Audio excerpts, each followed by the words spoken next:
mythology, the cradle of epic legends. This is something I've always been fascinated with, so naturally late last night I went on Reddit scavenging for an iceberg chart. And for all you guys that don't know what an iceberg is, it starts us off with some pretty well-known facts about Greek mythology. But as the video progresses, we will go further down the chart to uncover the much lesser known facts about this topic. And while some of these topics are pretty trash, don't worry, we will be skipping those. But by the end of this video, I think we'll have a pretty great grasp on all aspects regarding Greek mythology.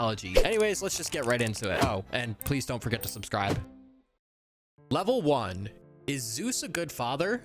This entry touches on debates about Zeus's parenting abilities. While a few myths might portray him as a protective or caring father, a closer look at Greek mythology paints a much darker picture. And honestly, after doing a lot of research for this video, Zeus kind of seems like one of the worst parental figures in all of mythology. And I'm pretty sure we will be diving a little bit deeper into those reasons later on in the iceberg. I'm just kind of surprised that this is literally the first point on here. Perhaps it's tied to modern portrayals of Zeus. What I can definitely say for sure is, as I was doing research for this video, you know, I wasn't too fluent on Greek mythology beforehand, and I guess I still am not, but Zeus definitely seemed to play favorites, and the man definitely seemed nicer to his daughters rather than his sons. For example, Zeus actually granted Athena a place as one of the most respected Olympians and gave her Aegis, a protective sword and shield. It also kind of seemed that he really relied on her counsel in matters of like war and governance, whereas you have Ares, the god of war, who was mocked and scorned by Zeus on multiple occasions. Not to mention, he also refers to Ares as the god he despises the most among all of his children and consistently referred to him as a two-faced liar.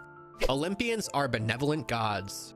This refers to the way modern media often depicts the Olympian gods as kind, virtuous, and wise. The thing is, you know, movies and TV shows frequently portray these characters as noble figures, but the original myths tell a completely different story. In reality, these gods were deeply flawed, selfish, vengeful, and far from the portrayal that we actually see today. While we are going to be skipping the Disney Hercules entry, a really easy example is the reimagining that can be found in Disney's Hercules. Not to mention, another great example of a disconnect between modern depiction of the Greek gods and the actual truth can be found in the often morally ambiguous stories of Poseidon. In Percy Jackson, Poseidon is depicted as a caring and loving protective father. However, the ancient myths paint a really seriously dark picture. Two quick examples showcased in the Wrath of Poseidon are the tale of Medusa and the curse of Minos. Poseidon essentially assaulted Medusa in Athena's temple, leading Athena to curse Medusa instead of punishing Poseidon. This shows not only his disregard for mortals, but also the sanctity of sacred spaces. Poseidon also sent a divine bull to King Minos to be sacrificed,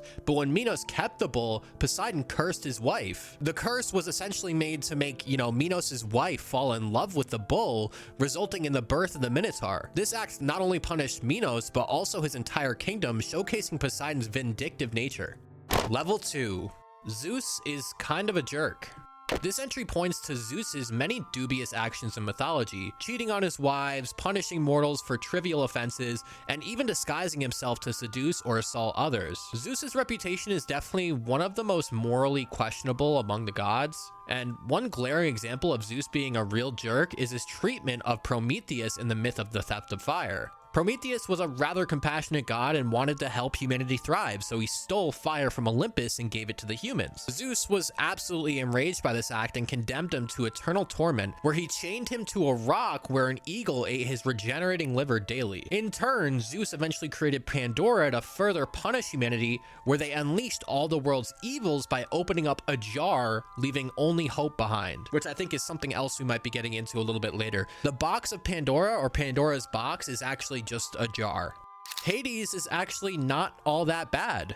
Despite modern depictions of Hades as this, you know, villain or, you know, the equivalent to Satan, he's actually one of the more neutral gods in classic mythology. He rules the underworld pretty fairly and often helps heroes who seek his aid. It's the media's portrayal that, you know, pretty much casts him in this sort of demonic light. Let's think about how in the myth of Orpheus and Eurydice, where Orpheus played his sorrowful music, Hades was moved enough to allow Eurydice to return to the living world. Compared to a god like Zeus, this demonstrates that Hades was capable of both empathy and fairness. Aesop's Fables.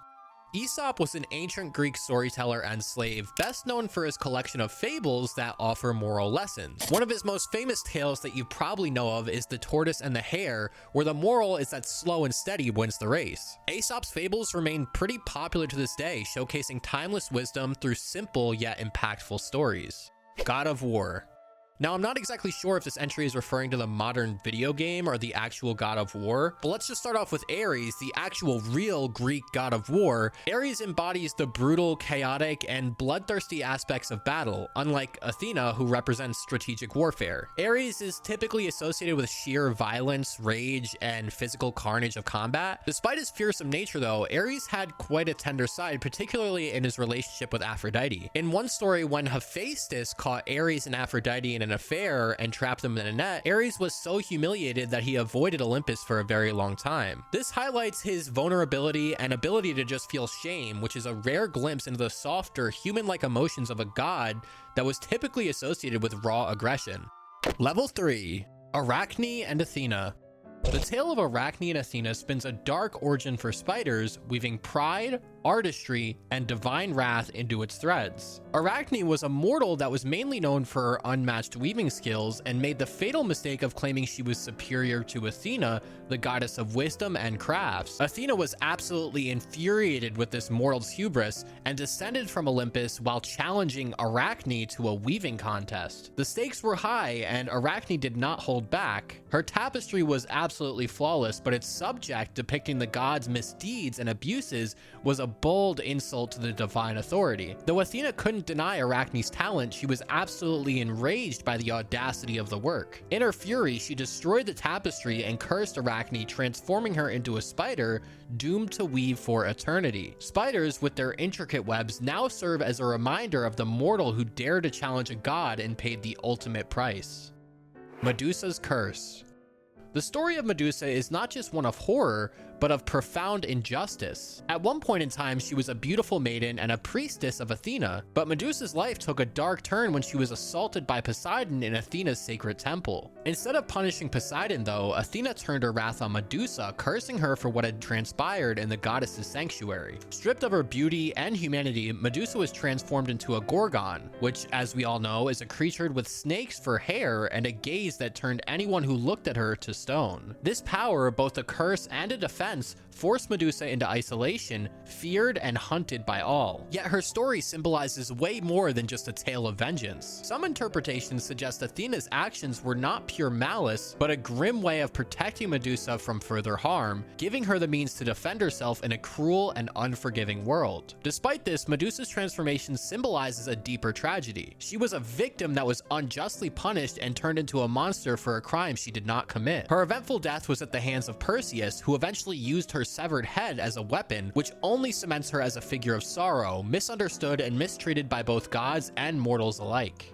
Orpheus and Eurydice.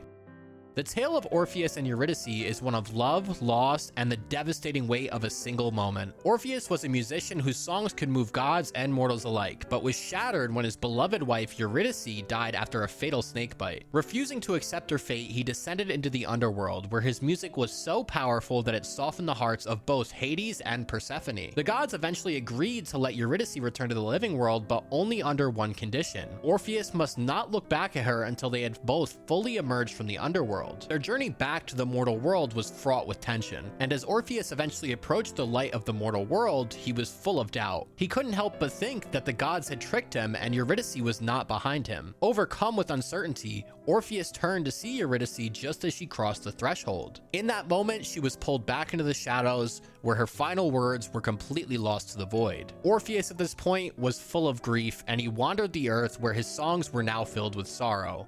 Zeus is a serial rapist.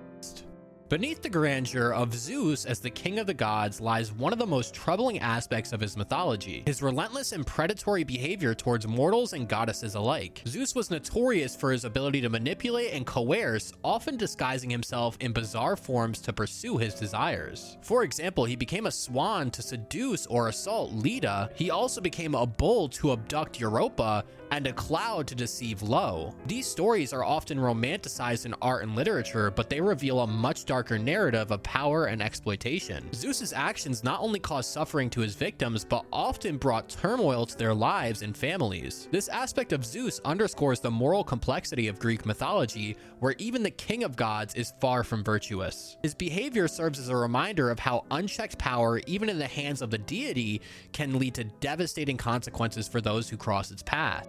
How Athena was born. Athena's birth is one of the most bizarre and symbolic tales in Greek mythology. It oddly began with Zeus swallowing her mother, a goddess of wisdom, to prevent a prophecy that her child would one day overthrow him. Unbeknownst to Zeus, Medea was already pregnant and her child continued to grow within him. Then suddenly one day Zeus was struck with an unbearable headache, so excruciating that he begged Hephaestus to split his head open with an axe. From the crack in Zeus's skull, Athena emerged fully grown, clad in armor and wielding a spear. Her dramatic birth cemented her as the goddess of wisdom and warfare, embodying intellect, strategy, and power. This peculiar origin reflects Athena's dual nature. Born from the mind of Zeus, she symbolizes reason, yet armored appearance showcases her readiness for battle. Her birth is a vivid reminder of how mythology intertwines strange divine logic with larger-than-life storytelling. Eros and Psyche. The tale of Eros and Psyche is a timeless story of love, betrayal, and redemption. Psyche, a mortal woman of extraordinary beauty, was cursed by Aphrodite to be shunned by men. This was all because Aphrodite was originally jealous of the attention Psyche's beauty stole from her. However, when Eros, the god of love, was sent to ensure her downfall, he accidentally fell in love with her instead. Though their love was deep, it was fraught with trials. Psyche was absolutely forbidden to see Eros' true form, but she eventually succumbed to curiosity and accidentally betrayed his trust. This led to a series of nearly impossible tasks set by Aphrodite to test her resolve, including retrieving water from the river of Styx and venturing into the underworld itself. Though her determination and the help of divine interventions, Psyche succeeded, proving her worth. Moved by their love, the gods granted Psyche immortality, allowing her to be with Eros forever. Their story is a testament to the endurance of love, even in the face of divine obstacles. It also showcases how trust and perseverance can overcome the harshest of trials. The Midas Touch. The tale of the king of Midas is a timeless cautionary story about greed and its consequences. Midas was granted a wish by Dionysus, where Midas chose the power to turn everything he touched into gold, envisioning endless wealth and prosperity. At first, he was absolutely delighted, but his joy turned to horror when he realizes the gift was a curse. Every time he tried to eat, his food would turn to gold. Every time he tried to drink water, it turned to gold. And in the most tragic twist, even his beloved daughter was transformed into a lifeless statue of gold. Desperate and filled with regret, Midas begged Dionysus to undo the curse. Eventually, the god took pity on him and instructed Midas to wash in the river of Pactolus, where the curse was eventually lifted. Midas's story is a powerful reminder that unchecked greed often leads to unintended consequences, and that true happiness lies beyond material wealth. Narcissus.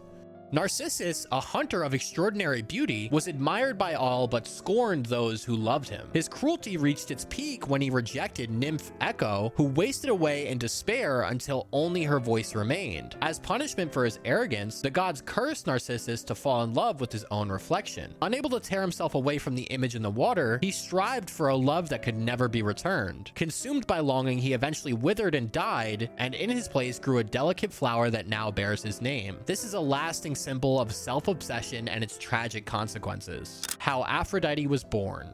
Aphrodite's birth is as striking as it is gruesome, embodying the strange duality of Greek mythology. According to the legend, she emerged from the sea foam that was formed when Cronus severed Uranus's genitals and cast them into the ocean. From the churning waters near Cyprus, Aphrodite arose, fully formed and radiantly beautiful. Though she was born from an act of violence, Aphrodite became the goddess of love, beauty, and desire, symbolizing the transformative power of chaos into creation. Her dramatic origin reflects her role as a force that can inspire both harmony and turmoil in equal measure.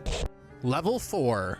Hermaphroditus. Hermaphroditus was the child of Hermes and Aphrodite. He was a figure of striking beauty who embodied both male and female characteristics. According to the myth, he encountered the nymph of Salmacis, who was captivated by him and desired to be united with him forever. When Hermaphroditus rejected her advances, Salmacis pleaded with the gods, wishing that they would never be separated. The gods eventually granted her wish in a very unexpected way, where they merged their bodies into one. This essentially created the first Hermaphrodite. Hermaphroditus' story is a unique exploration of identity, duality, and transformation, symbolizing the balance of both masculine and feminine energies within a single being. How Erichthonius was born. The birth of Erichthonius is among the strangest and most unconventional tales in Greek mythology. When Athena visited Hephaestus to request armor, the smith god became absolutely infatuated with her and tried to seduce her. Athena tried to resist, but in the struggle, Hephaestus' seed spilled onto her leg. Disgusted, she wiped it off with a cloth and cast it onto Earth. The Earth itself, Gaia, was unintentionally impregnated by the cloth, and from this union, Erichthonius was born. Though his origins were definitely rather unusual, Erichthonius would go on to become a legendary king of Athens, credited with innovations such as the chariot and honored as a symbol of the city's divine favor and ingenuity. Athena was mean because she was a virgin. Athena's strict and often unforgiving nature is a recurring theme in Greek mythology, and some attribute this to her identity as a virgin goddess. She was fiercely protective of her anatomy, and she really valued wisdom, discipline, and order above all else, often enforcing these ideals with harsh punishments. This rigidity is evident in stories like Medusa's curse, where Athena punishes a victim of violation in her temple, or Arachne's transformation into a spider for challenging the goddess's skill. While her independence made her a symbol of strength and intellect, it also painted her as a deity unwilling to tolerate any slight or defiance. How the Minotaur was born.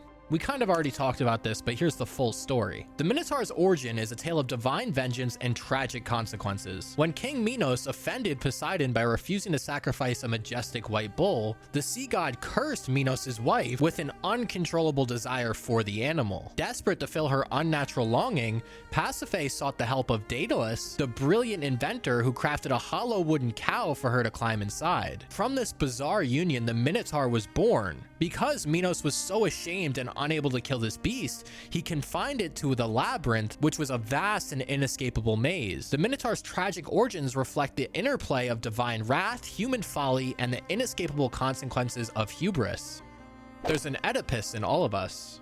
The story of Oedipus, who unknowingly kills his father and then marries his mother, transcends mythology to explore deeper psychological and philosophical themes. It reflects humanity's struggle with fate, self-awareness, and the unintended consequences of our actions. The fact that the audience knew of Oedipus's fate long before he does underscores how little we often understand about ourselves. The phrase "there's an Oedipus in all of us" suggests that we all harbor blind spots about our desires and motives. Freud famously built upon this idea with the Oedipus complex, which proposed that the subconscious forces shape much of our behavior. The myth endures as a symbol of tension between free will and destiny, and sometimes the uncontrollable truths that are hidden within us.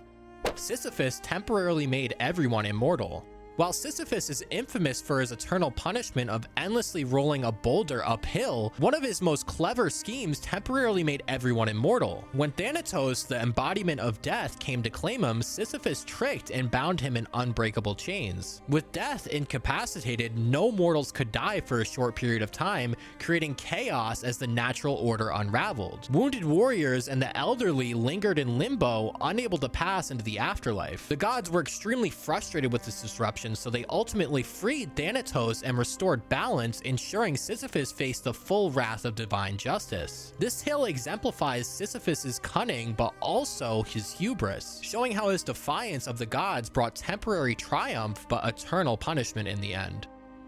Level 5. Illiad and Odyssey are based on actual history. The epic tales of the Iliad and the Odyssey may be more than just myths. They are believed to be inspired by real historical events. The Iliad likely reflects memories of the Trojan War, a conflict thought to have occurred in the late Bronze Age, and the Odyssey captures the struggles and adventures of ancient sailors navigating the unpredictable Mediterranean. Though filled with gods, monsters, and fantastical elements, these stories are woven with threads of reality, offering insights into the culture, warfare, and seafaring experiences of the time. Scholars argue that behind the myth lies a foundation of actual events, blurred and embellished over centuries of oral tradition.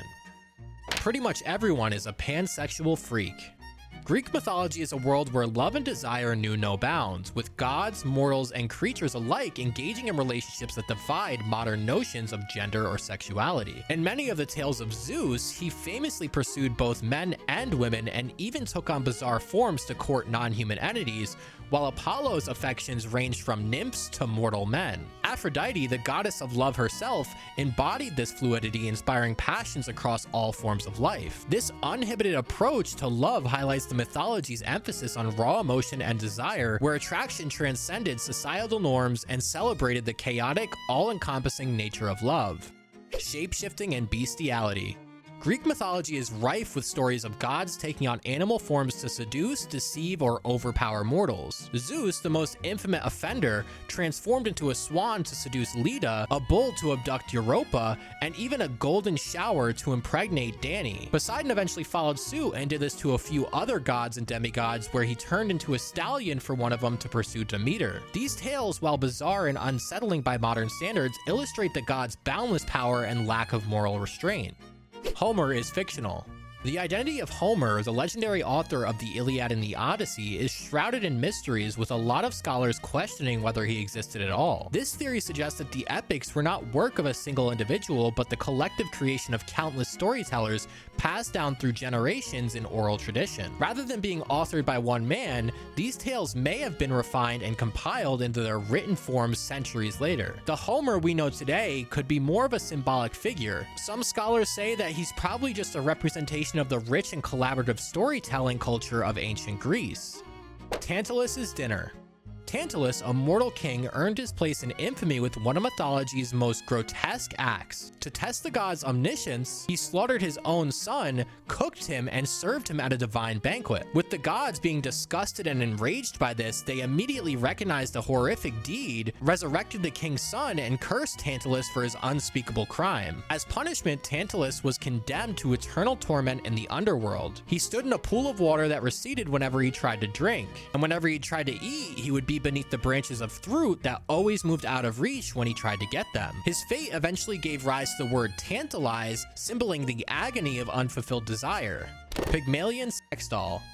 The myth of Pygmalion takes an unexpected turn when viewed through a modern lens. A master sculptor created a statue so beautiful that he fell deeply in love with it. Consumed by his desire, he prayed to Aphrodite, the goddess of love, to grant his creation life. Moved by this devotion, Aphrodite brought the statue to life, and the once lifeless figure became his wife. While traditionally interpreted as a tale of love, artistry, and divine intervention, this entry cheekily reimagines the story as the ancient precursor to a sex doll fantasy. Level 6. Erysichthon's self-cannibalism. The story of Erysichthon is a chilling lesson in greed and divine retribution. After cutting down sacred trees in a grove dedicated to Demeter, the goddess cursed him with a hunger so intense that it could never be satisfied. No matter how much he ate, his craving only got worse. In desperation, Erysichthon sold everything he owned to buy food, but even that wasn't enough. With nothing left, he eventually turned to eating his own flesh until he wasted away completely. His story is a grim warning about the dangers of greed and the power of divine punishment. Kanathos Springs that restore virginity. The Kanathos Springs were legendary for their mystical ability to restore virginity. According to the myth, Hera, the queen of gods, would bathe in these sacred waters every year to renew her purity. This ritual symbolized her divine role as the goddess of marriage, fertility, and sacred unions. The springs' mythical properties reflect the ancient Greek reverence for cycles of renewal and the concept of purity tied to divine power. Hera's annual return to the Kanathos Springs reinforced her status as both an eternal bride and a protector of marital bonds. The bed of Procrustes. Procrustes, a notorious bandit, offered hospitality with a gruesome twist. He forced travelers to lie on his iron bed, but his hospitality came at a cost. Those that were too tall had their limbs savagely cut, while those that were too short were brutally stretched to fit. In reality, no one ever actually matched the bed. Procrustes ensured that it became a tool of torment and death. This chilling myth gave rise to the term Procrustean, describing the ruthless imposition of conformity and arbitrary standards, often at great harm. Procrustes' actions serve as a dark metaphor for the dangers of forcing individuals to fit into a rigid mold regardless of the cost. Tiresias ranking male and female sex. Tiresias, the famed blind prophet, lived one of mythology's most unusual lives. After striking 2 mating snakes, he was transformed into a woman and spent 7 years experiencing life as the opposite gender. When Zeus and Hera argued over whose experiences were more pleasure during sex, Tiresias was called upon to settle the debate as he had lived both lives. Tiresias sided with Zeus, declaring that women enjoy it more. This enraged Hera, and in her fury she struck him blind, but Zeus was unable to undo the curse and only compensated him by granting him the gift of prophecy. Tiresias' tale underscores the perils of divine disputes and how speaking the truth to power often comes at a great cost. Level 7. The Sword of Damocles. The Sword of Damocles is a popular allegory for the hidden dangers of authority. Damocles was a courier and he envied King Dionysus' wealth and luxury, believing that the king's life was free of worry. To teach him the reality of leadership, Dionysus offered Damocles the throne but hung a sharp sword above his head, suspended by a single strand of horsehair. As Damocles sat in constant fear of the sword falling, he realized that great power comes with great peril and responsibility. Since then, the tale has become a metaphor for the precarious nature of privilege, reminding us that even those in the highest positions are never too far from danger. The death of King Priam. King Priam of Troy met his heartbreaking end during the city's final fiery moments. After witnessing the brutal death of his son, Priam, in a desperate act of courage, confronted Neoptolemus, the ruthless son of Achilles, at Zeus's altar. Despite Priam's pleas and the sacredness of the altar, Neoptolemus showed no mercy, striking him down and sealing Troy's fate. Priam's death marked not just the end of the Trojan royal line, but also the collapse of a once mighty civilization. His tragic demise remains a powerful symbol of war's destruction and the inevitable fall of even great empires. Tereus and Procne. The story of Tereus and Procne is one of the darkest in Greek mythology, steeped in betrayal and revenge. Tereus, the king of Thrace, assaulted his wife Procne's sister and brutally cut out her tongue to silence her. Despite this, his wife's sister revealed the truth to Procne through a woven tapestry. Enraged by her husband's heinous crime, Procne planned a horrific revenge. She killed their son and served him as a meal to Tereus. When Tereus discovered the truth, he flew into a rage and pursued the sisters. To end the cycle of violence, though, the gods intervened, transforming all 3 into birds. This grim myth remains a haunting exploration of the destructive depths of human cruelty and the futility of vengeance. Phanes is literally the firstborn. In Orphic mythology, Phanes is the first deity who emerged at the very beginning of existence. Born from the cosmic egg, he embodies procreation, life, and light, making him the driving force between the creation of the universe. Phanes is often depicted as a radiant figure symbolizing the unity of all things. As the first ruler of the cosmos, he predates the Olympian gods, laying the foundation for the divine order that would follow. His story essentially represents the genesis of existence and the spark from which all life and light originated. We might be past the 5th age. Greek mythology speaks of 5 ages of man: the Golden Age of Peace, the Silver Age of Arrogance, the Bronze Age of War, the Heroic Age of Legends, and the Iron Age, marked by toil, strife, and moral decline. Traditionally, it's believed that we're living in the Iron Age, a time of hardship and disconnection from the gods. This entry speculates that humanity may have transcended the Iron Age into a new, undefined era, perhaps one driven by technological progress, global interconnectedness, or an entirely new paradigm of existence. While no myths outline what comes after the Iron Age, the idea invites reflection on whether our advancements signal a shift in the cycle of human history or not. Pandora's box is actually empty.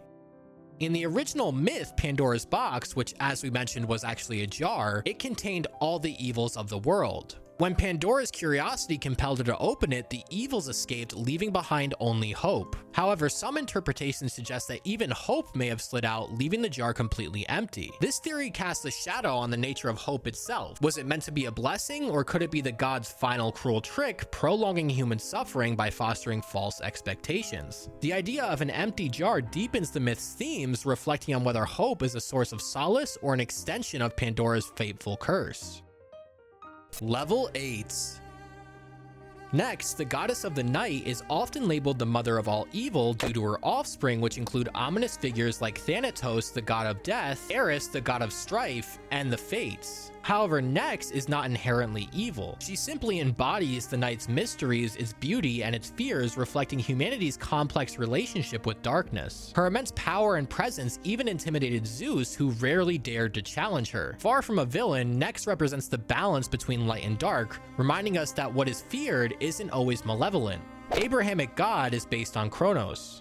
This theory suggests a connection between Chronos, the Titan of Time, and the Abrahamic God, drawing on their shared roles as powerful, all-encompassing figures. Chronos is associated with creation, destruction, and the inevitable passage of time, while the Abrahamic God is often portrayed as eternal, omnipotent, and the ultimate judge. Though speculative, the comparison highlights reoccurring archetypes in mythology and religion. Both Chronos and God represent forces beyond mortal comprehension, shaping the universe in ways that inspire reverence and fear. Ananke is the reason for everything. Ananke, who's the goddess of necessity and inevitability, is the unseen force that drives all events in Greek mythology. Existing even before creation, she, alongside Chronos, shaped the cosmos and established the inescapable laws of her fate. Her power was so absolute that even the gods were bound by her influence, unable to defy her will. As the embodiment of inevitability, Ananke symbolizes the concept that everything both cosmic and mortal is predetermined. Hope is the greatest evil.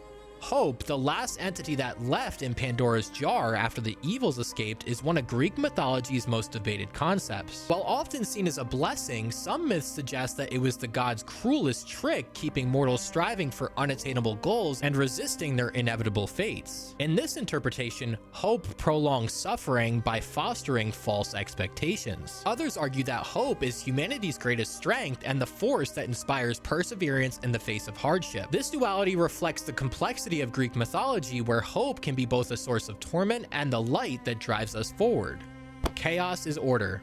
Chaos, otherwise known as the void, is a paradoxical force in Greek mythology. Though it embodies disorder and nothingness, it is also the origin for all creation. From chaos emerged the first gods such as Gaia and Nyx, forming the foundation of existence and the universe's structure. This duality shows that chaos itself is a form of order, or otherwise a necessary precursor for balance and creation. This concept underscores the intertwined nature of chaos and structure, reminding us that even the most disordered beginnings can lead to harmony in life.